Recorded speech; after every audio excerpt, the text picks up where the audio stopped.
Welcome to the For the Love of the Game podcast with your host, Jefferson Belfort and Brian Hernandez. Brian, how are you doing today? I am doing well. We are recording this on Wednesday. We just saw, I believe, yesterday the Boston Celtics won in game 4. Do you think they can or have the 3-0 comeback? I don't know. It's a lot of exciting stuff for basketball, getting ready for the NBA finals itself. Man, it's been pretty fun so far. It's been a fun playoffs. Enjoying it a lot. But Jeff, how are you doing? I'm doing pretty good. I think my highlight of this week was like seeing. I don't know if you saw the picture, Brian, but the picture of Sham like at the Miami Heat game with I actually did it. yeah, he was sitting with forgot the I forgot his name, but he does the boardroom like podcast with Okay. Kevin Durant. I forgot. I don't remember his name off the top of my head.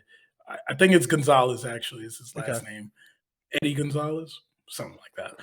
Ah.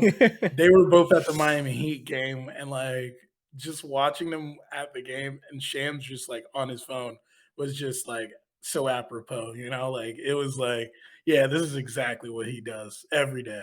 Like, Oh there's yeah. not one moment in the day where he's not doing this.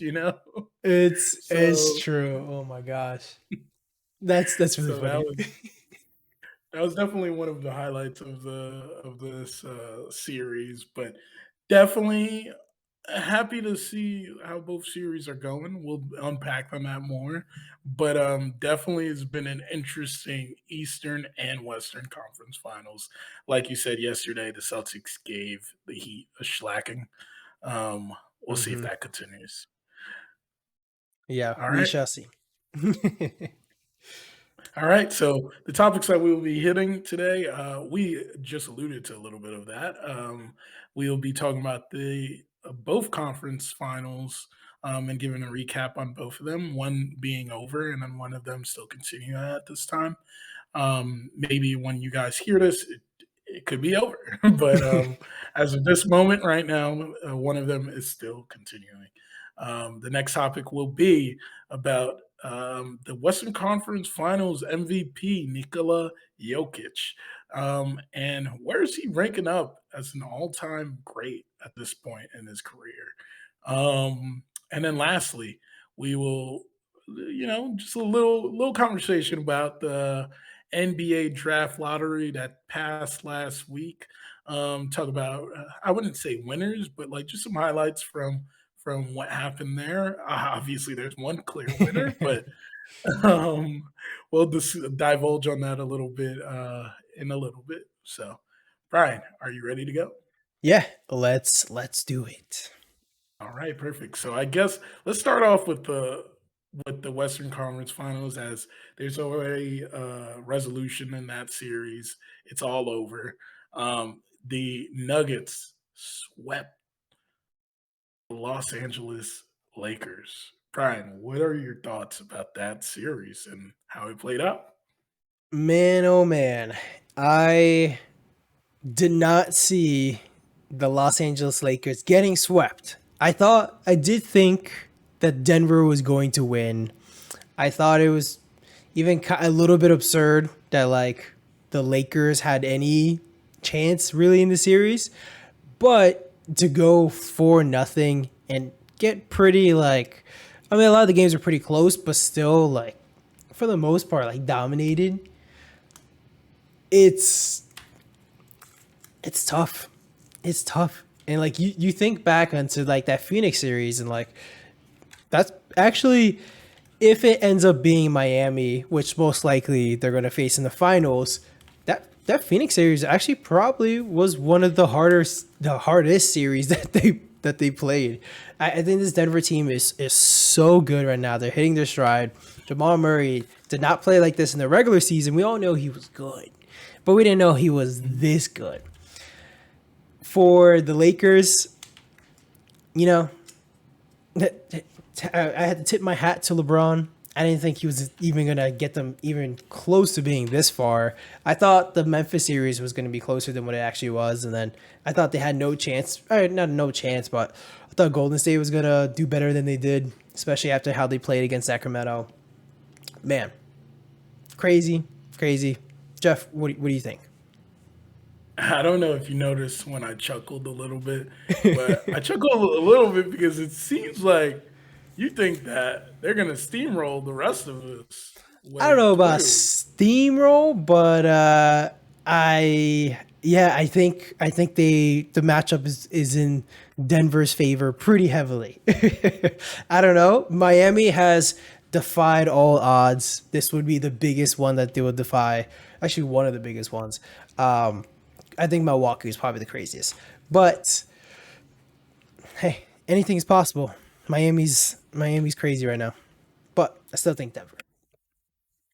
So I will say this. They I agree because like I agree that I don't want to preemptively say anything Yeah. because I'm sure we'll have a discussion about like who we're choosing for the finals at some point Mhm. um when we get there. But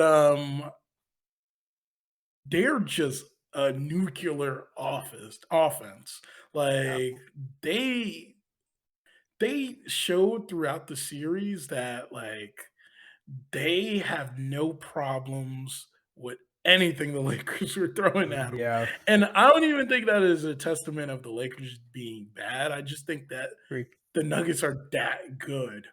You know, like Nikola Jokic not only took this game to like a different level in this playoffs, but it's just impressive what he was doing to be the best player on the court when the before the series was even over. You knew clearly he was the best player on the court.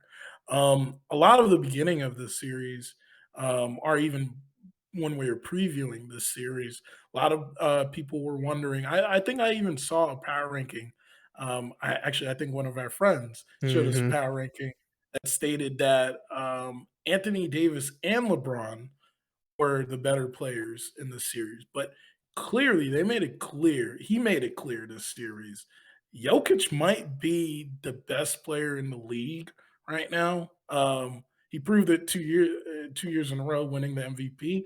But he just, not a lot of people were believers then.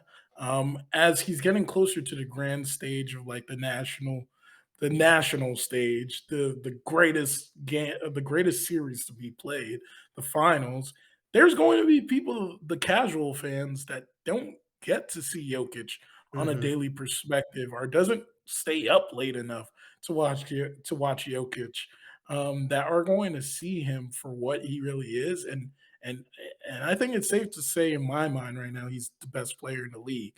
Um, he averaged around 28 points per game, 15 rebounds per game, and 12 assists per game in the 4 game sweep.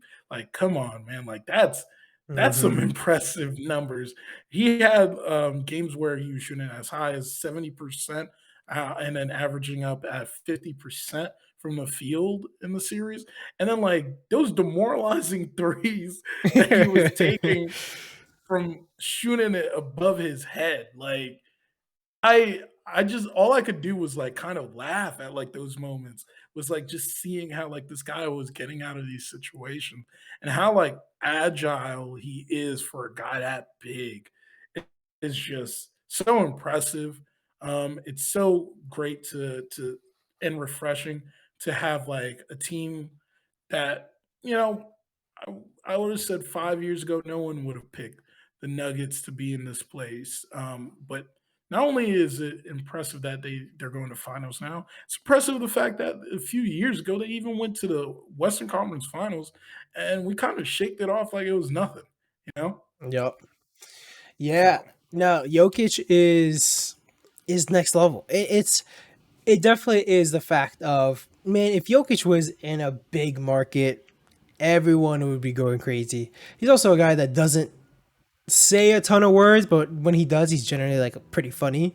But it's just the fact that he's in Denver. Like no one No one generally watches those games, so they're just so slept on. It's kind of what it reminds me of a lot is like the Spurs when the Spurs were going on their run, and I feel like almost every year Spurs, one of the best teams, go to the finals, but the entire year no one actually talks about them. Like no one ever like, oh, who's going to win this year? No one ever brought up the Spurs, even though they're one of the best teams, just because they're in a smaller market. I feel like that's very similar to what's happening, especially with Jokic. That guy, he's next level. He is so good, so impactful. And this is it's one of my things. It's one of my favorite things. It's he doesn't really do it alone. He brings in the entire team in order to get that win. It's such fun basketball to watch. I'm excited for the actual finals to see him in there. I'm curious. I've been seeing all over online a lot about people talking about like the ratings going down because it's Denver potentially versus Miami. Do you do you think that's going to be the case? Like, do you think people are like, it's Denver versus Miami? Why watch? Do you think people actually think that? Just find that so I find that to be like so dumb when people say stuff like that. Especially to me because like it's just gonna be the novice fans that aren't gonna be watching, right? Mm-hmm. Like, and I think obviously the NBA wants to have as much people watching the game, right? Yeah. But I think there's something to be said about like fresh new teams or teams that you didn't expect going to the finals, you know? Like, I don't think they say that, but I don't greatly think that it's gonna impact those numbers because I you could have said the same thing about the Kings series and Yeah. saying like, "Yeah, well, nobody wants to really watch a Kings game." Like, think about it, the Kings been out of playoffs for 16 years, and, like, literally, people would talk about how much we don't care about what's happening to the Kings, and that wind up being one of the most watched series. If Yeah. the best player in the league is playing in the finals and he's playing against a very another nuclear superpower player in Jimmy Butler in the finals. I think people are going to watch that, and Jimmy Butler is definitely going to give them a reason why to watch. He's a funny guy. Yeah. He is an entertaining guy. People are going to be glued to the TV. Yeah, I wonder if like maybe like the first game or the first two games might be a little bit lower, but I think once people actually see like these two teams clash, like that it's must watch TV. Like it's going to be that good. I'm excited for it. I guess Jeff, do you want to move on to the other series of Miami versus Boston? I went first last time. I want to get your thoughts on the series, which as of now when we're recording, it's not finished. I'm going into it just thinking that it's done. I don't think Boston's going to be the first team to ever come back 3-0, but hey, I don't know. What do you think, Jeff?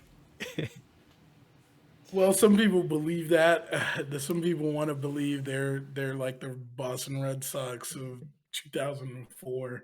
They wanted to say the same thing about it's just like I think a lot of the times like people don't realize that these narratives are just pushed by media. Like no one is if it was the other way around with the Nuggets and Lakers series, do you think anyone would have said, well, the Nuggets are going to come back 3-0, you know? Yeah. Like, or they have a chance to come back 3-0, or what's the chances you come back 3-0? Obviously, people want to say it's context with what happened uh, with LeBron James, like Hmm. being 3-1.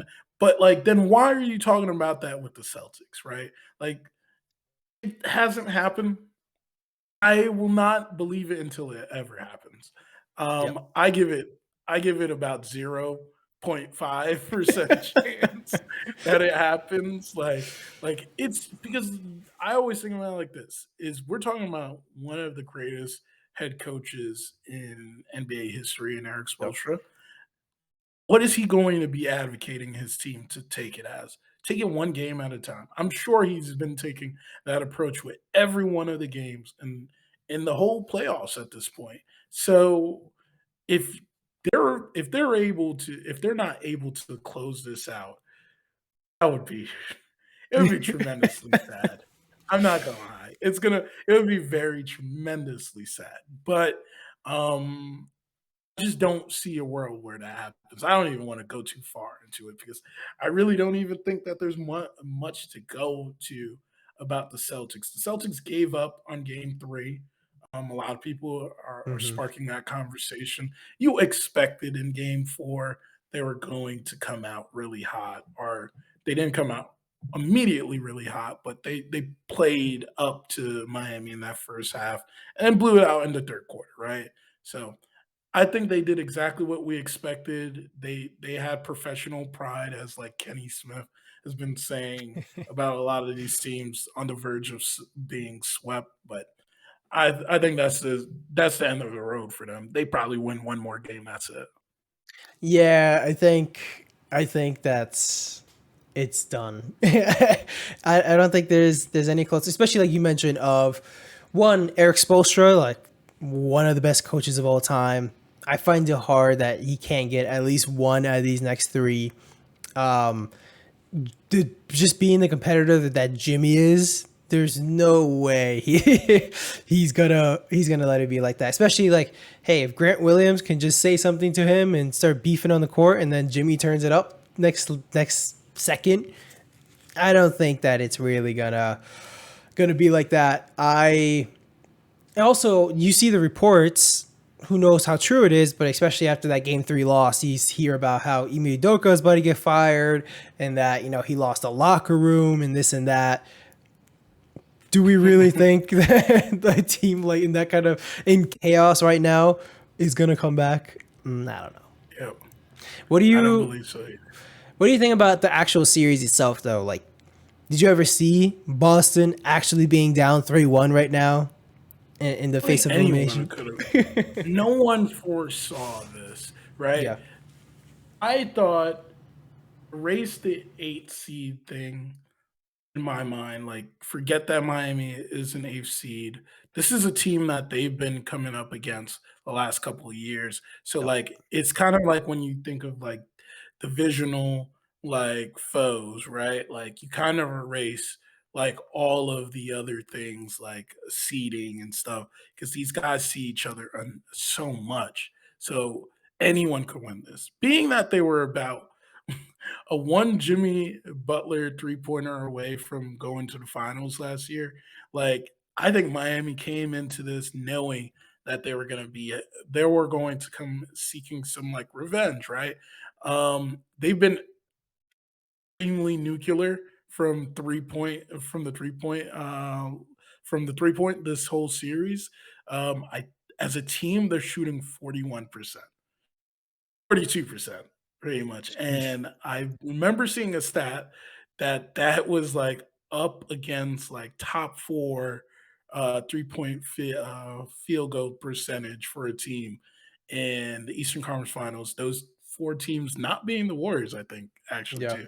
It was, like, the '93 Chicago Bulls, it was the 1982, Lakers, they only shot 2 three-pointers, they were 50%.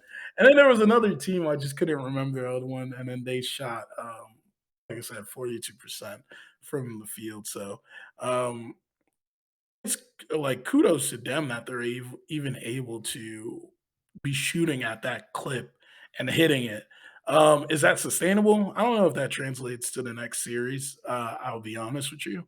But the fact that they're able to get these shots and they're hitting them at this point is marvelous. I think they would come with that same type of power into the next game, try to close it out.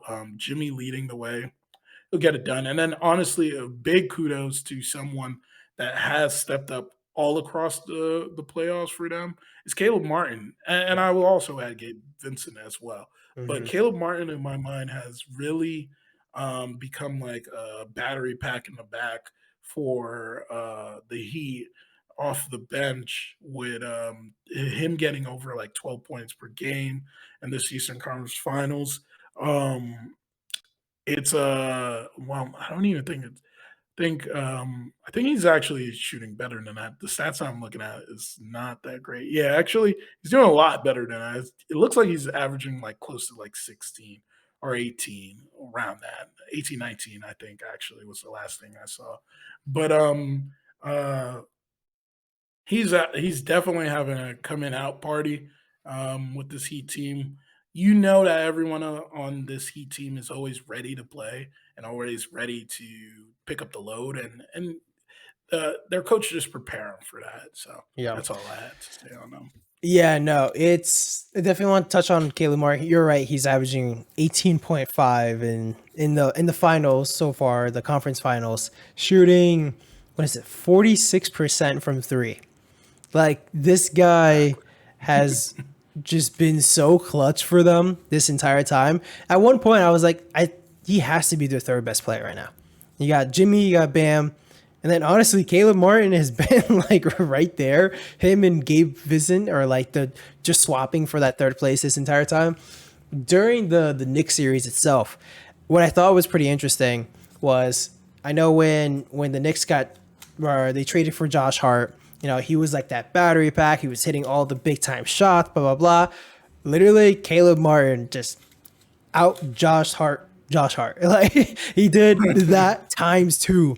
And like guys like that just relentless hustle, that are always doing the right thing, playing great defense. Like it's so important, and it's honestly really awesome to see a guy like him being able to step up in a role like this, especially someone like this entire playoffs. Kyle Lowry, I was actually honestly kind of surprised that Miami did not just like buy him out or waive him and just get him off the team. He was horrendous in the regular season. Couldn't, they wanted to get rid of this guy so badly, but he's actually like stepped up pretty decently well in these playoffs and been like a lot of these guys. Duncan Robinson, oh my god, this man couldn't hit a shot for his life this whole playoffs. He's been like really good. Duncan Robinson of old is like they've hit their stride at the perfect time. This is the Miami team that we all thought we were gonna get the entire year. They were like a sleeping bear this entire time. They've been awoke. It is extremely impressive. It is very sad for like the Boston Celtics right now. Like I think everyone expected so much more from them. And we even kind of talked a little bit last week of, you know, do we trust Jason Tatum and Jaylen Brown together and this and that? And, they kind of look a little bit fraudish right now. Hey, they're kind of proving it. It's, it's pretty crazy. I didn't think there is going to be this bad, but it's bad. So my question to you though, if they lose this series, do you have to fire Ime, or do you run it back? You mean Joe Mazzulla? Oh yeah, that's what I mean. Sorry, Jumazula. Oh, I don't know why I said Ime. But uh, I think that would be very, very unwise to just like to fire him at this point, because you made a statement that by choosing that guy as leader Brad Stevens, right? hmm Um, obviously, um, he had the interim tag for a long time, but they took that off. Yep. Yeah, no, I think that if you fire him right now, it's a bad look. Obviously, there's moments where he said that he didn't have the presence of the locker room. I completely understand that. But let's be honest. Every coach that young, that new at this definitely had a moment where they felt like that. Not too long ago, we were talking about Eric Spoelstra the same way, hmm right? So I don't think you give up on him right now. He was a guy that was in contention for the head coach of the year, the coach of the year.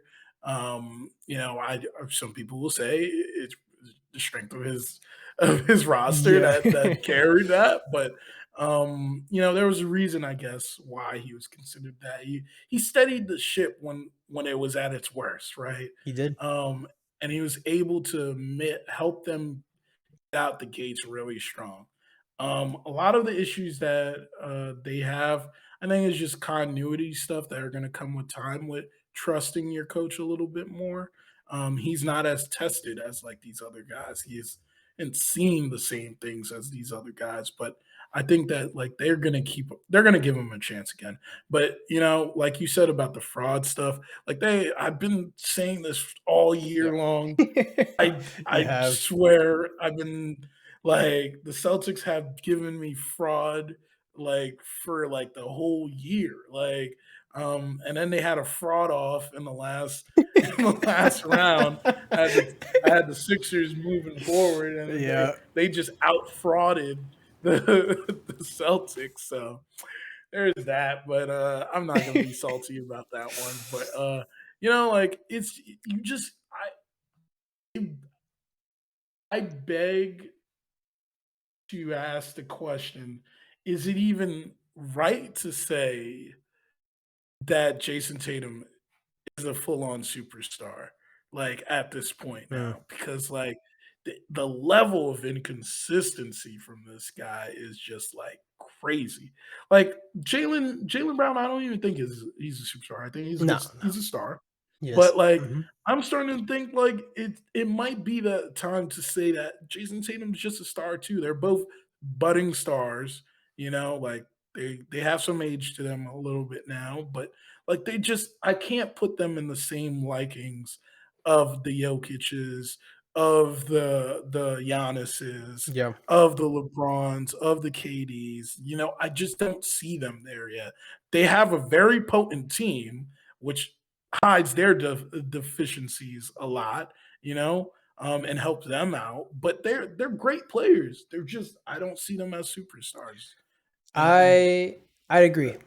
I agree. I we actually I remember talking about this specifically last year and looking at the series that Jason Tatum had against Miami. I was like, man, this guy turns it up to that next level. He is him.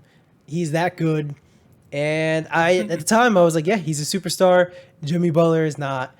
Even right now,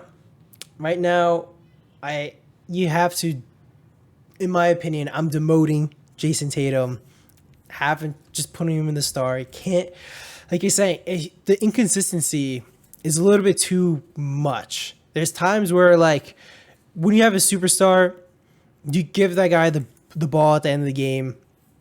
That's the guy you trust to make that last shot. It feels like for Boston, you can't rely on Jason Tatum all the time. He is, especially just this year, extremely inconsistent. Jimmy Butler, though, more just playoff Jimmy. Playoff Jimmy's different. I don't know. Jimmy Butler in the regular season, I don't know what happens. Like, he is very good, but he doesn't get to this level generally. He might show it like a handful of times in the regular season. In the playoffs, this man takes it to a completely different level. This Jimmy Butler is definitely a superstar. It is. It's pretty insane. It's pretty insane to see what this man can do. I don't. I don't know if have you really seen like someone so polarizing of like some games he could just not necessarily disappear, but he's not even one of the top two people that are actually important for Miami. And then next thing you know, for playoffs, he is the straight captain, 100%. yeah, no, it's funny because it's like they're polar opposites, right? And I Yeah. think this is a great transition for the next Yes. topic that we're gonna get into too. When you look at like his work of body in the season, it's just like I think Jimmy's all about preservation. Hmm. You I just need enough for us to win, right? To win some Yeah. games to get us into there. When he gets to the playoffs, it's like he just like says, "Forget everything I was doing in the regular season. This is a different beast. I'm a different beast. I'm going crazy." Jason Tatum very much feels like a guy that cares about his stats, Yeah. cares about cares about his work of body in the regular season. He wants to be a guy that's an MVP at some point. Eh, when he said that humbly, I'm one of the greatest players in the league right now, that spoke to me as like someone that feels that way. It's Like true. he definitely knows what his stats look like at the end of the night, and he's probably gushing about like if he's doing amazing. You know what perfectly showed that when he dropped the 50 points in Game Mm, 7, and he made sure everybody knew he's yep. dropped 50 points. You know, like that's a guy that I feel like is a little bit worried about his status or what he is as a superstar in this league. Whereas Jimmy Butler could care less if you thought he was him as a role player, thought of him as a superstar, you thought of him as a star, like like fringe six man. Like he couldn't care if you thought he was any of those things. Like he's going to figure out a way for his team to win. And that's what ascends him to superstardom is that he always has that. Jason Tatum just doesn't always have that, and that's the stark difference between them two. Yeah, no, I agree. Well said. Like you mentioned, let's go to our next topic. All right, before we transition Ooh. into the next topic, I just wanted to drop this. Our friends at Lockspread. This episode and all episodes moving forward are sponsored by Lockspread. With the NBA Finals drawing near, the Eastern Conference Finals coming to an end, Lockspread is going to be your new best friend to get your daily fantasy picks in. Got a hunch on the Butler points over under? Maybe you want to take a chance on Bam's rebounds over and under, or you want to take Tatum as for the on the steals over as the lock of the century. Lockspread allows you to take the challenge in multiple sports, not just the NBA, with the options in the MLB, NFL, UFC, etc. Whatever player, whatever game is played that night, know that Lockspread will have you covered. Remember, when you log into Lockspread to use our promo code to take advantage of all of the sign up bonuses. If there is a game, it's always a lock with Lockspread. Thank you for listening, and thank you, Lockspread, for the sponsor. Ooh, Jeff, on fire there. For all the listeners as well, code in the description 4TLOTG. Again, that is 4TLOTG. Check them out. Definitely. All right. Like I said, perfect transition of like to when we're talking about superstardom and Tatum and Butler. Like I think like the NBA is just like a mixed bucket of like stardom now, right? Yeah. And like varying versions of like what is stardom now. But clearly in my mind right now, Nikola Jokic is the cream of the crop. He is starting to separate himself from a lot of the other players in the league. And the reason why I think he's separating himself is simply because he just doesn't need the athleticism to do it. It's kind of like a Luca situation Hmm. where he doesn't need the athleticism to do it. He is smart. He's on it's like LeBron level of smart on the court about how he's able to throw these dimes and find the right person, and willingly doing it is another aspect of it. But Brian, I ask you this question now. Where do you see like Jokic at this point heading into this finals as like an all-time great? Like obviously, I don't think there you need to rank it like Yeah. where he is specifically, but like, what do you think about like him standing up against some of the all-time greats at this point? Yeah, no, he is. He has to. He's in the conversation, like 1000%. This guy is just so insanely good, and like we never see a center doing the things that he does. Like we've seen plenty of dominant centers, but not quite like this. And it's crazy. I'm just looking. The guy just turned 28 in February. Like this guy is so young. He already has 2 MVPs under his belt. Potentially, he's going to have a chance to win a championship.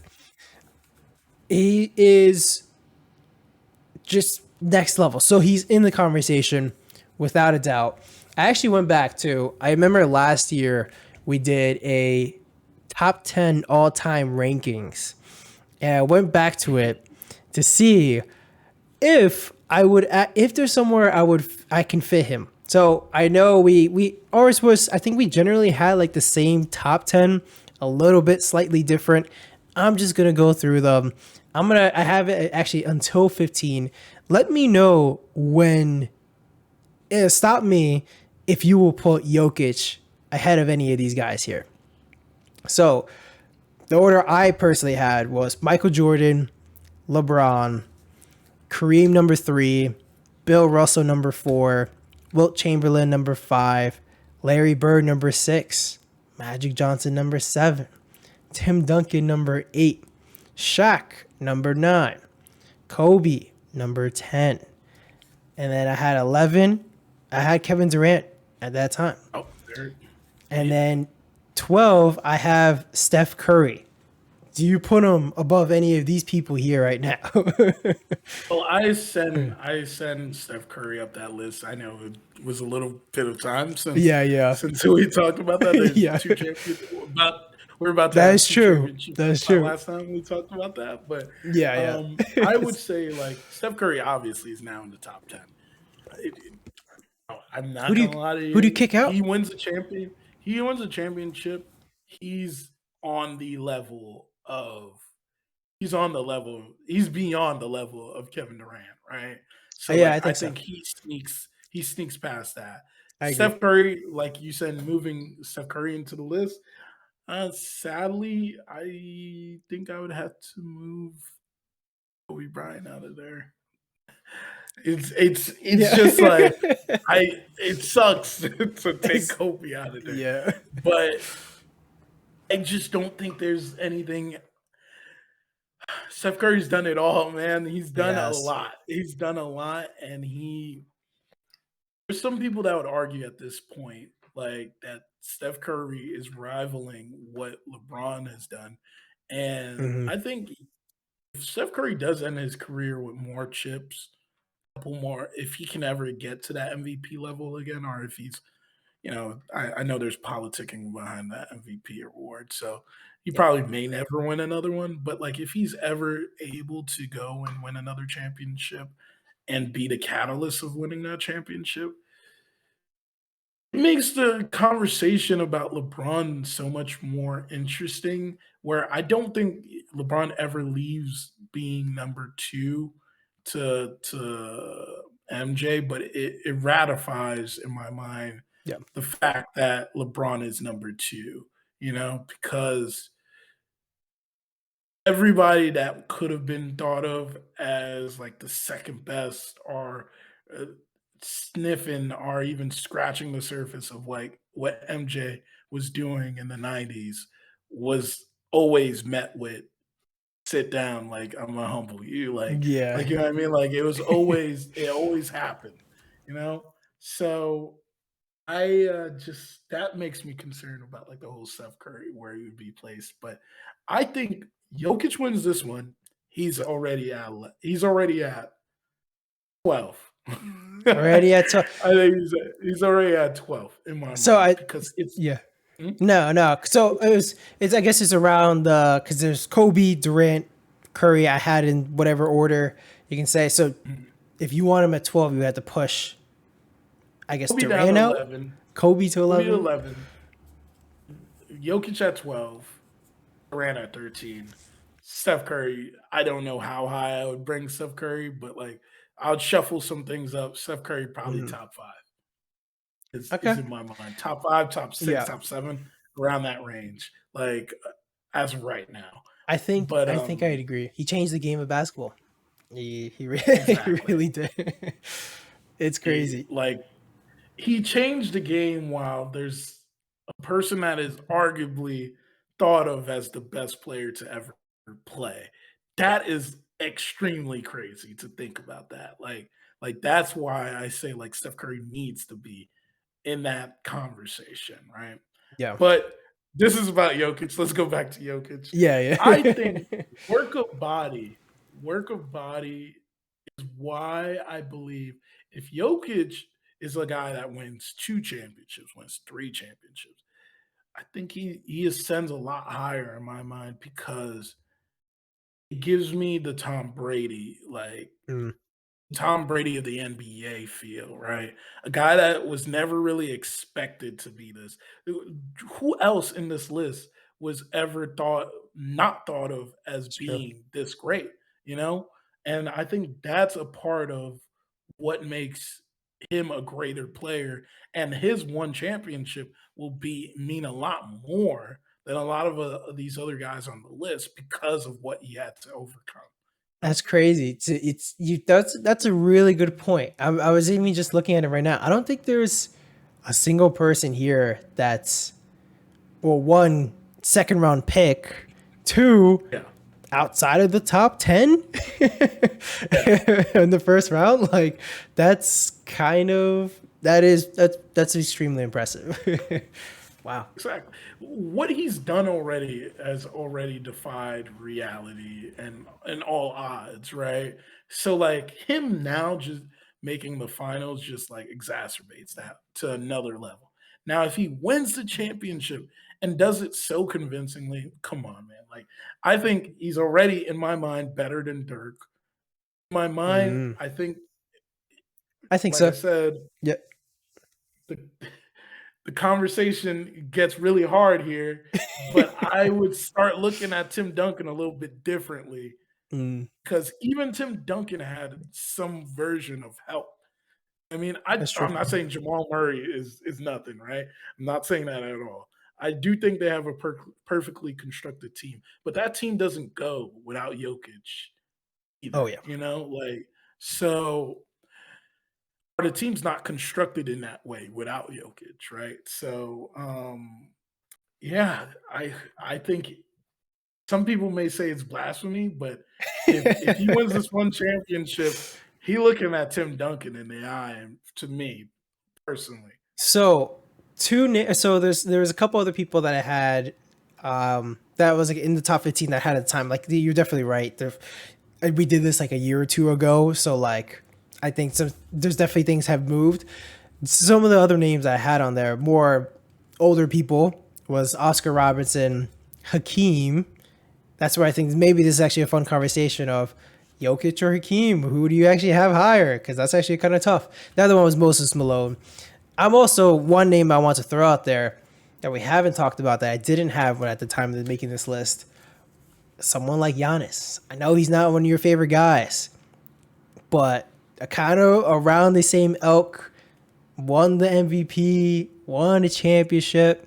Did he win multiple MVPs? I don't remember, but um, I think that's another person in the conversation. It's tough. It is tough.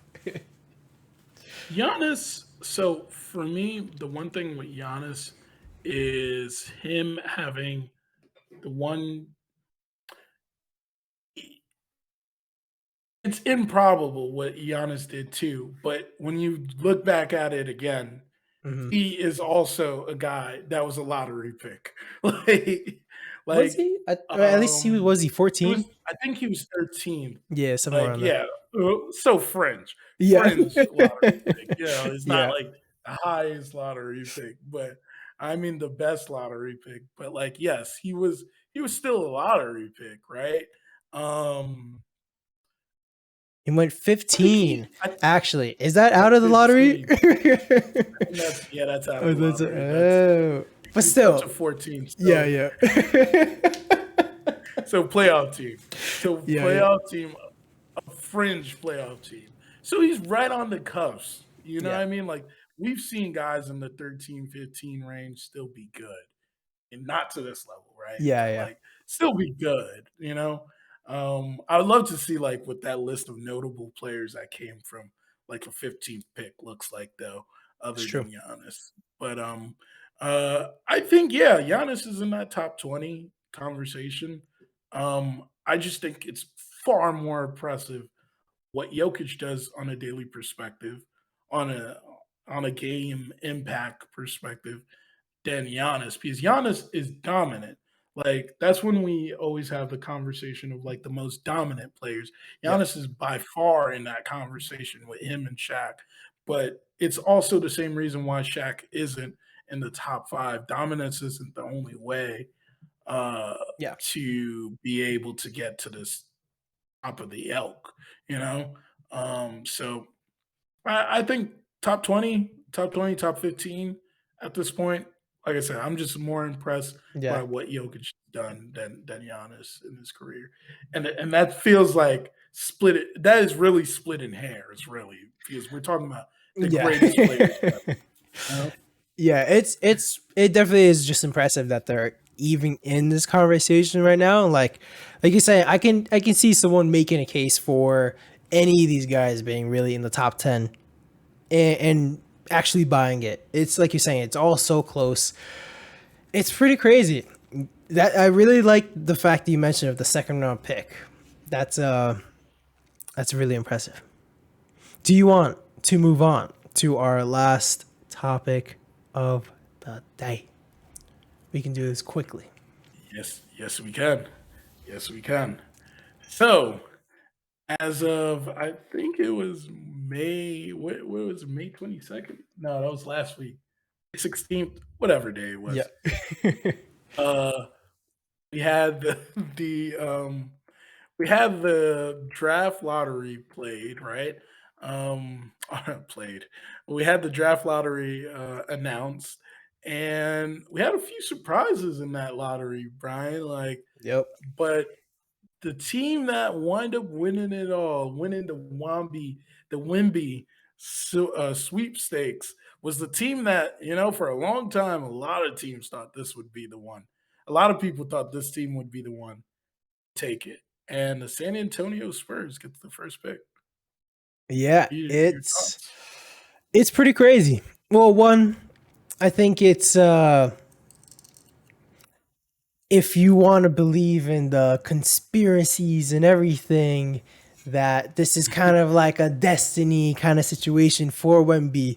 It's 100% the one team he's wanted to go to this entire time. You know, the man's from France. Everyone in France loves San Antonio, especially after what Tony Parker has done over there, Boris Diaw, all those guys.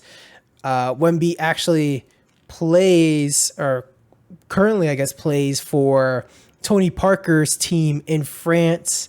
They're having all the conversations about how he's going to train now already with San Antonio's legends and all that, including Tony Parker and all. Like, it's kind of a match made in heaven right now.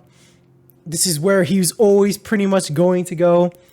Happy for the Spurs, happy for him that he actually gets to go to somewhere he wants. He very obviously, if you saw it and the listener saw it, did not want to go to Houston.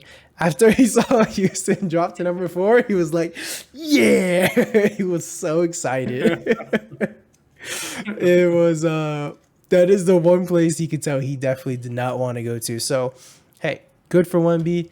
Also for the Spurs, it's actually kind of nice to see that it looks like Greg Popovich is not going to retire anytime soon. I think he was even saying like, hey, they don't get 1B, he's out. And they got him. So it's going to be a good time for him. Hey man, I said it last year. We had a draft lottery. I'm not going to say that they are doing anything nefarious behind the scenes, Yeah. but like, why is there always coincidences with the draft lottery? Like Mm-hmm. I said the Lakers, the Spurs get every time they've won the draft, they get a dominant big man. Yep. They get a generational big man, put it as that. They get Tim Duncan, they get Victor, they get and why am David I Robinson. escaping? Yes, David Robinson. Like, come on, man. Like, what is the chances that that happens? Mm-hmm. Um, Big but I'm happy for coincidence. him. Exactly, the coincidences. But I'm happy for him. I'm happy for the Spurs. But I'll be honest with you, me as a Nets fan, I was the happiest this day. There's a lot of conversations about potential trades and everything. I think everything fell in the right place for me to feel comfortable as a Nets Mm, fan with what happened. The Rockets falling out to 4, I was happy about that because, we owed them picks, and I don't want them I didn't want them to be happy, you know? I'll be honest with you. I'll just be 100% is I did not want to see them That's win fair. that that Yep. lottery. So, but all around, like we alluded to this before we recorded, is like you feel bad for the Pistons, but like you get rewarded for what how you play, man. Like Yep.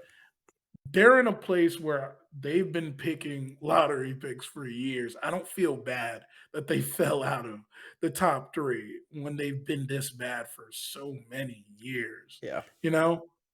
So another interesting like part of the lottery was that the Dallas Mavericks wind up actually keeping the pick. Yep. So do you know how that differs for you guys for the Knicks? Yeah, for the next 2 years, they have pretty much the same protections. So if it's a top 10, it goes back to Dallas. And then, so yeah, for the next 2 years, the same thing. And then if it doesn't convert, then it goes to 2 seconds. So assuming Luca doesn't leave, it's safe. We thought it was safe to convert this year. Was it? But it's hoping it's a little safe to convert next year. But yeah, interesting. So I mean, I think there's already talks about them potentially looking to trade the pick so they can get some win now talent with Luca so he doesn't leave. Who knows? And Kyrie Good luck. potentially doesn't leave. Good luck, Mister. I'm gonna sit on the Lakers bench is already Yeah. thinking about going somewhere else. Yeah, there's that. What I find interesting with the lottery is since they introduced the new odds, the worst team has not once gotten the number one pick. So I think it started with the Knicks that 1 year, the Zion draft, and ever since, right now, Detroit was the worst pick, the worst team with 17 wins this year, went all the way to number 5. So it feels to me that whether this is all rigged or not, maybe the NBA is happy that they're not promoting losing because the worst teams are not getting rewarded. It's nice to see that someone like didn't jump extremely crazy in this. That's the one thing that kind of bothers me that sometimes when like someone that was actually like pretty good, that was, let's say, the 11th worst team jumps into like the top 3, and I'm like, this is not fair. Yeah, I like hate like the Pelicans. yeah, like the Pelicans, like even the Lakers a lot of times. Like, yeah, it's I don't like seeing It's that. just So yes, coincidences, Brian. yeah, exactly. It's Just just a coincidence. just a coincidence. Yeah, I'm excited to see what happens in the draft. I need to actually do like my homework a little bit more with this draft. Now, since I knew like the Knicks weren't going to have a draft pick and they traded their pick for Josh Hart, and then this whole Dallas fiasco happened. I really haven't done a whole lot of research on the draft this year, especially as much as I usually do. I'm like super deep dived in, haven't done a single lick of it. But I'm excited to actually see the draft and have some new players, liven up the NBA. Knicks changed that tradition for you. I They know. did this year. It was so weird that honestly, when the NBA draft lottery happened, I did not care, and I remember every single year being like, "This is my Super Bowl. This is the best day of the year. I'm so excited." And then I always get so sad when they fall back in the lottery. I I would spend all day just simming on Tankathon. Did not have to do it this year. Felt pretty good. Felt pretty good. Like, this is what winning but losing at the same time is. Because only get to the second round, it doesn't even matter. But hey, it's a win. Progress. I hear you on that. I hear you on that. I think that's enough on the NBA draft lottery. Definitely, I'm excited for the draft coming up. Jeff, is there anything you want to say before we actually call it an episode today? No, it's been amazing season, NBA season. Happy to see it wrapping up and heading into the draft. And like honestly, I always say this, even if your team wins the championship, the off season is by far my favorite time Yeah. because it's all about hypotheticals. It's all about Hmm. everybody has a chance in June, in the end of June. Yep. Every single person.